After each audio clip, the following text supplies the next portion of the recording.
नमन त्या पराक्रमाला, नमन त्या देशप्रेमाला, नमन त्या ज्ञानदेवतेला, नमन त्या महापुरुषाला, नमन अशा आपल्या बाबासाहेबांना भारतरत्न डॉक्टर बाबासाहेब आंबेडकर यांच्या महापरिनिर्वाण दिनानिमित्त विनम्र अभिवादन.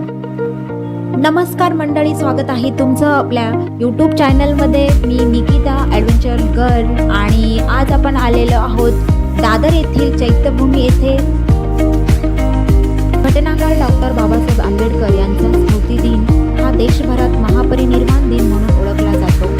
6 डिसेंबर 1956 रोजी आंबेडकरांचे निधन झाले होते. या स्मृती दिनानिमित्त देशभरातून लाखो अनुयायी मुंबईतील चैत्यभूमी येथे जमतात. आंबेडकरांनी 14 ऑक्टोबर 1956 रोजी बौद्ध धर्म स्वीकारला होता आणि ते बौद्ध गुरु मानले जातात. म्हणूनच त्यांच्या पुण्यतिथीसाठी महापरिनिर्वाण हा बौद्ध संकल्पनेतील शब्द वापरला जातो. डॉक्टर बाबासाहेब आंबेडकर यांचे 6 डिसेंबर 1956 रोजी दिल्लीत निधन झाले. त्यानंतर त्यांचे पार्थिव मुंबईला आणण्यात आले. 7 डिसेंबर 1956 रोजी शिवाजी पार्क येथील समुद्रकिनारी असलेल्या जागेवर 12 लाख अनुयायांच्या उपस्थितीत त्यांच्यावर बौद्ध पद्धतीने अंतिम 25 लाखांहून अधिक लोक इथे जमून आंबेडकरांच्या अस्थिकलश आणि प्रतिमेला अभिवादन करतात. स्थानिक बौद्ध विहार, घरे, सार्वजनिक स्थळे, शाळा, महाविद्यालये आणि शासकीय कार्यालयांमध्येही बाबासाहेबांच्या स्मृतीस अभिवादन केले जाते. बृहन्मुंबई महानगरपालिका आणि आंबेडकरवादी स्वयंसेवक दरवर्षी येणाऱ्या लाखो अनुयायांच्या सोयी सुविधांची काळजी घेतात. अनुयायांची वाढती गर्दी लक्षात घेता इसवी सन 2002 पासून डॉक्टर बाबासाहेब आंबेडकर महापरिनिर्वाण दिन समन्वय समिती स्थापन करण्यात आली आहे. ही समिती महानगरपालिका प्रशासनासोबत डॉक्टर बाबासाहेब आंबेडकर यांच्या शिक्षणाचे महत्त्व डॉक्टर बाबासाहेब आंबेडकर यांनी भारतीय संविधानाला आकार देण्यात महत्त्वपूर्ण भूमिका बजावली.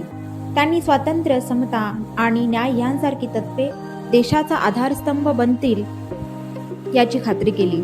मूलभूत अधिकार, सामाजिक न्याय आणि लोकशाही मूल्यांवर त्यांनी दिलेला जोर भारताला एक मजबूत आणि प्रगतशील संविधानिक चौकट देतो.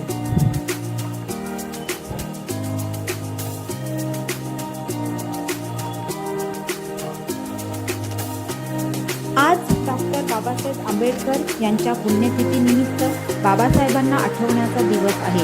हा दिवस केवळ भारताच्या महान समाजसुधारांपैकी एक आणि भारतीय संविधानाचे निर्माते यांना आठवण्याचा काळ नाही, तर वंचित समुदायांच्या हक्कांसाठी त्यांच्या कार्याचे निरंतर महत्त्व विचारात घेण्याचा क्षण आहे. डॉक्टर आंबेडकर यांचा असा विश्वास होता की खरी प्रगती तेव्हाच होऊ शकते जेव्हा प्रत्येक माणूस त्याची जात किंवा पार्श्वभूमी काहीही असो त्याला समान अधिकार आणि सन्मान मिळेल.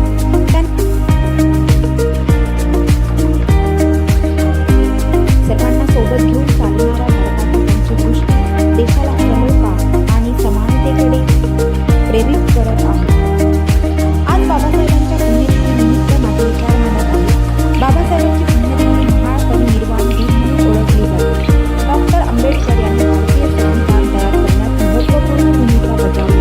त्यांनी हे सुनिश्चित केले की स्वातंत्र्य, समानता आणि न्याय यांसारखी तत्त्वे देशाचा आधारस्तंभ बनतील.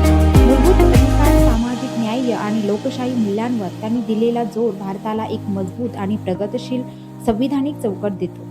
आंबेडकर यांच्या कायदेशीर ज्ञानाने मागासलेल्या समुदायांच्या हक्कांचे संरक्षण करण्यास आणि भारताची लोकशाही ओळख मजबूत करण्यास मदत केली.